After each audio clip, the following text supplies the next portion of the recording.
students breathe down your neck. That is the block party. Hudson finishes off Kentucky. Purdue gets to celebrate. They take down number 3. And the Boilers have done it. They advance to the Sweet 16 for the 5th time. Welcome back to the Dig City podcast, brought to you by Franciscan Health, the official medical provider of Purdue Athletics. I'm Corey Palm. He's head coach Dave Shondell. And Coach, we've got a lot to talk about. We'll talk about the first half of Big Ten play, where things stand with 10 matches to go. We'll talk about the week ahead and East Coast road trip coming up. But first and foremost, let's talk about the week that was, and we'll start off talking about the highest of highs, your two-match Mackey experience, an unquestioned, undoubted success.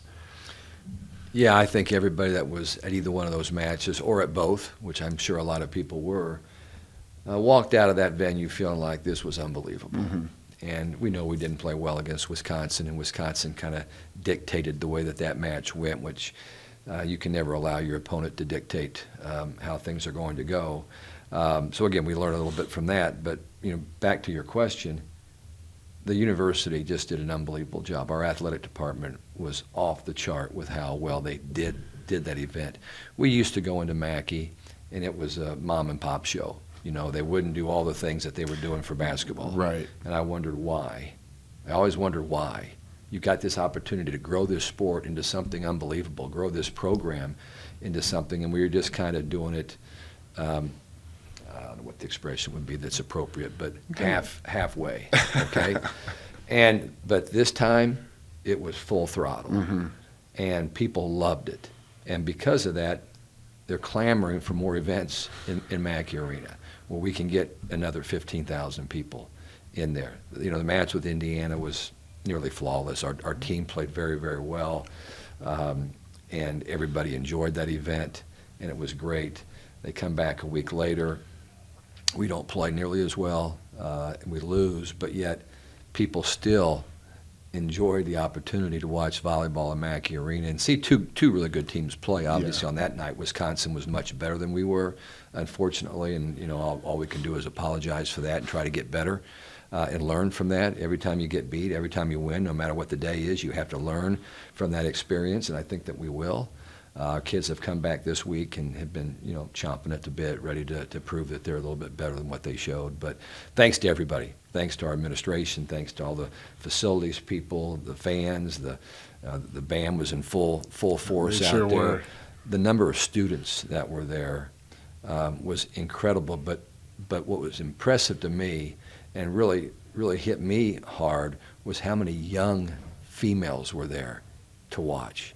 And I took a walk, not outside because I didn't want to go out and see a lot of people before the match, but I was walking upstairs along the John Purdue Club, and you can look out over the front doors of Mackey Arena mm-hmm. and see thousands of people waiting to get in. And that was one of those moments where, wow, this volleyball has arrived at Purdue University. And people want to see us. Yep. And so that was a really neat experience. I've got a middle school age daughter, and doesn't play volleyball. She's a big basketball fan, big basketball player. But she's like, Dad, can you get me tickets? I want to take my friend to. We'll I know a few people. We'll make some calls, but they came and it just had a blast. Yeah. Got a chance to come. A lot of your team, most of your team, hung around and met with fans afterwards. Yeah. That was a great experience for all involved. And you look at the young women on your team, and they just took a tough defeat at home. They were all frustrated, I'm sure. Yeah, they were. But they were out there, and they were taking pictures and signing autographs and meeting those young fans and really having some special moments. The reason this thing was successful, aside from the fact that our sport is blowing up right in front of our eyes, is the characters that we have on this team. I mean, people aren't stupid. They know when you've got unique people on your team. And, a lot of them are homegrown. They're right here from the Boilermaker State. But some of them aren't, but they're very likable. Yep. And they love being at Purdue. And there's a love affair with our fans back, that goes back and forth. And so it was a great moment for us. I think it's going to open the door for more great things. You know, we're going to be good for many, many years, whether you like it or not. But we're going to be good for many years. The recruiting is going well. Matter of fact, you know, when you get beat in a match like that, which we did, we got, you know, smacked in the face and didn't feel good about it. But 45 minutes after the match, we get a commitment from a great kid that was there. Yep. And actually had been there for both of those Mackey matches. And so if you don't think that makes a difference, you have to ask that kid who I can't really talk about. Right, okay? absolutely. That for a little while. But what a great way to knock some of the sting off of just a bad loss was to have one of the best players in the country commit to your university. Can't beat it. One other thing before we get off the Mackey situation, not only were they two great crowds, great events, both on national television. I can't imagine a better commercial for your program than that environment, being on the Big Ten Network and then being on NBC. Free over-the-air television for 2 hours showing what your program is. Yeah, I haven't had the gumption to watch the replay of the NBC telecast, but I did watch the Big Ten Network broadcast of the Indiana match, and it was incredible. They did a great job with that, and I've heard from people how well NBC did.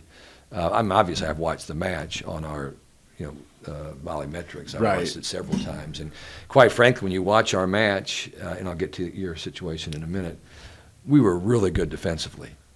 On the defensive side of the ball against Wisconsin, we held them to about 170, and they're averaging 310. And we did a lot of good things defensively. We could not get the offense in gear. And so this week, that's been a major focus for us, is that we're going to get the offense going. We're going to spend more time on offense than we have on defense. And we're kind of a defensive program. I get that. But we've got to get better offensively. But, no, I think that what we accomplished here, what the athletic department accomplished with our volleyball program, there's just no way you can simulate that in any other way. And it's been talked about all across the country, all across the world for that matter, okay, about that crowd. And for a regular season match, it was those were tied for the third largest in the history of the sport for a regular season match. The only ones that were ahead of that was a match they played on the football field at Nebraska, and then the match that I think Wisconsin played against Marquette. In a large venue that had about 18,000. So it's third, but it's the best in the Big Ten.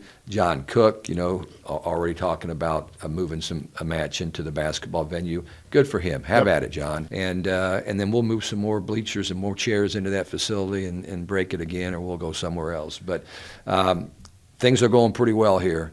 From a fan standpoint, and again, they love this team, and I think our team has earned that.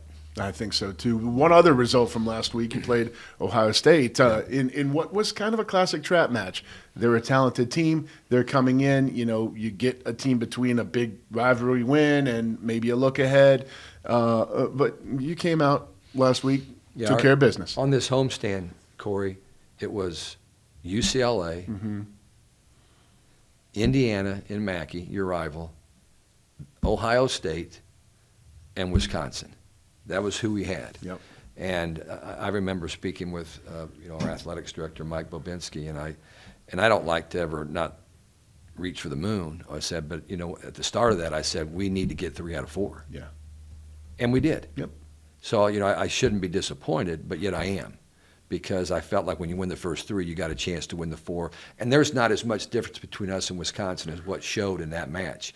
It's just, as I told you off the air, there were some matchup issues, and they did a good job of getting the matchups that they wanted. We tried to make some adjustments. It just didn't work out as well as we'd like to, and they got off to the fast start and so forth. But the win over Ohio State was big. I mean, they're struggling, but the competition in this league is crazy. They've gone 5 sets with about 5 different teams, good teams, and but they've got great talent, great experience.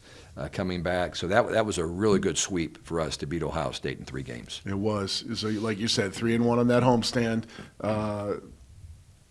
That puts you guys at 16-5 overall, 7-3 in the Big Ten, and that is currently tied for 5th tied for fifth. But right knocking on the door of those top spots. It's still early. You have to kind of break down everybody's schedule so far to understand why their record might be where it is. I look at like Maryland, who we're going to play on Friday.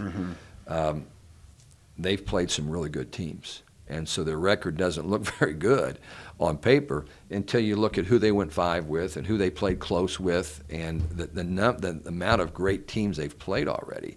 And our schedule's been really tough. Yep. The 3 teams that are the 3 teams undefeated? No, there's 2 teams undefeated and 1 team that's got 1 loss. Yep. We played all 3 of them, and unfortunately we haven't beaten them. And so when we came in on Monday morning as a staff, our number 1 focus is how are we going to beat these teams that are ranked in the top 10? Because we're doing fine against other people, but we're not beating the teams that are ranked in the top 10. Yet last year we did beat the teams in the top 10. So we spent a lot of time figuring out how we needed to get better. What we're learning from some of these losses that we're taking against the Nebraskas and the Penn States and the Wisconsins, and trying to put ourselves in a better position for success. We will we'll talk about the second half. We'll go a little bit deeper on Big Ten standings and talk about the second half of the schedule right after the break. The Dig City Podcast is brought to you by Franciscan Health, the official medical provider of Purdue Athletics. At Franciscan, we are inspiring health. Now back to the show. Coach, you look at the Big Ten standings, like you said, Nebraska, Penn State, both 10-0. Wisconsin 9-1, Oregon 8-2. Not a surprise from any of those 4 teams. And you guys sit there at 7-3 with Minnesota, who you've beaten on the road. Is that about how the top of the conference you figured would shake out at this point? Yeah, and I think Oregon's done a nice job of navigating through their schedule. I think their back half is tough, and so if they go 8-2 in their back half, then I'm going to give them a real salute because they've really done something. I think that we were picked 4th or 5th in the preseason. Yeah, I think it was 4th. 4th, yep. Okay. Might have been ahead of Oregon, but behind those 3 giants that they are right now. But the surprise just might be a little bit looking at how Michigan has done really, really well. It's a credit to their program and their athletes that they're having a great year, and they've turned into a really good team. Their team reminds me a little bit of our team, with a lot of good arms on the pins, some really good physical players in the middle that are playing with a lot of confidence and a lot of belief. So, which is no surprise there. They must be at 6-4. 6-4, yep. On the season. I think the fact that Ohio State's having a hard time winning matches is a surprise. I would have had them, much higher than that. But aside from those 2, maybe swapping spots a little bit, I think that everything is pretty much according to form, to some degree, I think, generally speaking. So, but the back half is when it will all be decided, and we have plenty of work to do. On paper, our back half looks a little more mild than the first half. Yep. We're obviously going to see Penn State again, but we don't see Wisconsin or Nebraska. We do make the road trip to Oregon and Washington, and we get Illinois at home, we get Michigan at home, we do go to Indiana, and trust me, they will be waiting for us down at their place.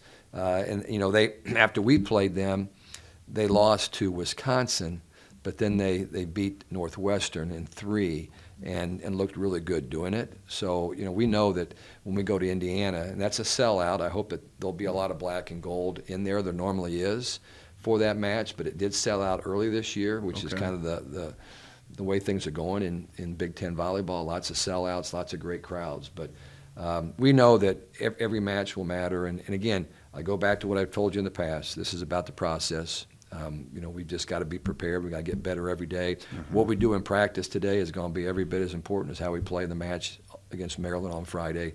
Everything matters, and we just want to make sure we're getting better on a consistent basis. Getting better and peaking a month from now, not necessarily right now. You do go to Maryland and Rutgers this weekend. They are, as you've already mentioned, Maryland's played a boatload of tough matches, been in them, just have not been able to put it together, but a dangerous place to go play. Both places are really tough, and ran into some coaches on my way over here, and they were asking, what's next, and I say on paper it looks like matches that you should win, but I've been through this before, and I know how hard it is to go to Maryland, and I know how hard it is to go to Rutgers and get out of there with a win. They're what you consider your must-win situations if you have the goals and objectives that we have. But it's just going to be a matter of how do our coaches prepare our team, and how does our team handle that situation. When we get into Maryland's got a very small gym, probably the smallest gym in the league. I think it is. And then Rutgers, I think we play at the basketball venue, Jersey Mike's. Jersey Mike's, yep. Which is a much nicer place than playing, what is it called? I want to say Church Street, but it's not. It's a facility that is at the rec center. Okay. A small venue there as well. But it really doesn't matter where you play. Your team better go in and embrace that environment and love where they're playing and have themselves ready to go. But those are back-to-backs. So you're going to play Friday night at 7 against Maryland, and then Saturday night at 7 you're going to be in Rutgers playing the Scarlet Knights. And again, it's all about response. How does your team respond to losing that match to Wisconsin? What are we going to get done this week, and what's our mentality going to be when we go into Maryland's gym? And then after that match is over, in a very short turnaround, how can we learn that plan and follow the game plan and execute that plan at Rutgers? And that's one thing this team is doing pretty well. College Avenue Gym. There you go. Church Street, College Avenue. You know close. what? Here's the confusion. The church I grew up with was College Avenue Well, there you Church, go. so that must be how I put that together. It's amazing when you start to lose your hair, how you can lose some other things as well. You mentioned the back-to-back, the Friday-Saturday back-to-back. You haven't had a lot of that. TV schedules have dictated matches being spread out a little bit more. Yeah. Home football schedules play a part in that as well. I think we should have a break between every match. Yeah. In the Big Ten right now. I mean, is your women's basketball or men's basketball team playing back to back? If it's not in some kind of a tournament format, no, they're not. Nope. So why are we? And I know initially it was financial, it was feasibility, but I think that we've grown to a point where we ought to have that break. The athletes need that break. Coaching staffs really need that to fully prepare for that. At least most of the time, both teams have the same situation. Right. It's not like we're playing back-to-back, but Rutgers is playing Wednesday, Saturday. We have had some situations this year where it hasn't been that way. So I think that's one thing the Big Ten has to try to pay close attention to. But then you go back and look at men's basketball, who I used as an example before. Their situation is not always fair. Right. Okay, sometimes a team that has a week break and you only have 2 days. So TV is a big driving force of this. We're happy we've got it. And the reason the Big Ten is where it is right now is because of TV, and particularly the Big Ten Network. Yeah, and I know the ACC is having a great year, but make no mistake, it's the Big Ten. That's where it's at. The depth is unreal, and the quality of teams from top to bottom. I think the one thing with this new league that has gotten my attention is how many 5-set matches have been played between teams that may appear as if they're bottom of the league against teams that are really toward the top of the league. But and upsets, you look at Michigan State finally got their first win against USC. That's on the road at USC, of all places. And USC is a top 20 team. They were at the time. But that's happening all the time. And I think this league is going to continue to raise the level of lower tier teams to where that's going to be just the norm, is that it's going to be a battle and a war every time you step on the floor. And so far, we've managed to handle those situations against some lower tiered teams as far as records are concerned bottom right half now. Standings. But not without some 5-set matches. Yep. Okay? And so we hope that we'll continue to compete and fight. Definitely. I'm trying to think if there's anything else, or if I can get you out of here. Ooh, you've got a full week to prepare. That's one thing about having the back-to-backs. I know you're on the road and you've got travel. Yeah. But by not having a Wednesday night match or a Tuesday night match or something on Thursday, you're able to get in the gym for consecutive days. How big has that been? Well, and on that topic, you always look forward to that because we like to train. But coming off of the first half of the Big Ten, after all those road trips that we had in non-conference, and knowing we had a long week with the Friday match being our first match of the week, I opted to take another day off this week. Oh, okay. Not just me personally, but, Right. but for our team. So they were off Sunday, and we gave them Monday off as well, because I thought in the long haul that will pay off for us. Yeah. It may not pay off for us today, but as the season continues to unfold, you've got to take care of your athletes. Mm-hmm. And I know there are some teams that are dealing with some injuries right now.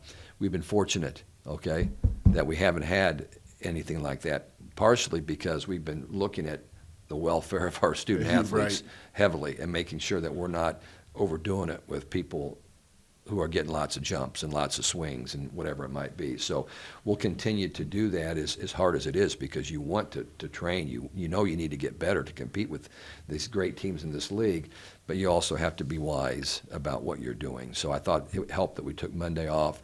So yesterday we went hard. We'll go hard today. Mm-hmm. Then we fly out to Maryland, and we'll practice there on Thursday night, and probably go about an hour and 20 minutes and be ready to play on Friday. Awesome. Talk about the physical health, being in pretty good shape. That day off does a world of good mentally too. I would think that the Absolutely. attitude. No, that's at least half the battle. Yeah. Is right now making sure everybody feels good about themselves. They're fresh, and I think that our players love walking into the gym every day. But it's also nice not to have to do it now and then. Yep. And take care of some other things that may be catching up with you. From academics, or go vote, or whatever it might be. And a lot of times there's just not enough time in the day. Yeah, no doubt. Which is what I happened to do on Monday. Was You go went and vote. voted, okay. Yeah, in beautiful Delphi, Indiana. Love it, Yeah. love it. I need to. I'm going to go next Tuesday, so I'll wait till the day of. Coach, good luck in Maryland. Get some crab cakes while you're out there. Maybe we'll see what restaurants we end up hitting while we're on the East Coast swing. But again, I just want to thank our fans. Yeah. For making the past week, those two Mackey matches, one of the highlights of Purdue volleyball's history, and just the raves continue to come through on social media. The letters and the texts and the emails continue to come through just on how awesome it was, and how they hope that will continue. So thanks to all of our fans for their support. We'll catch you back here next week. Boiler up.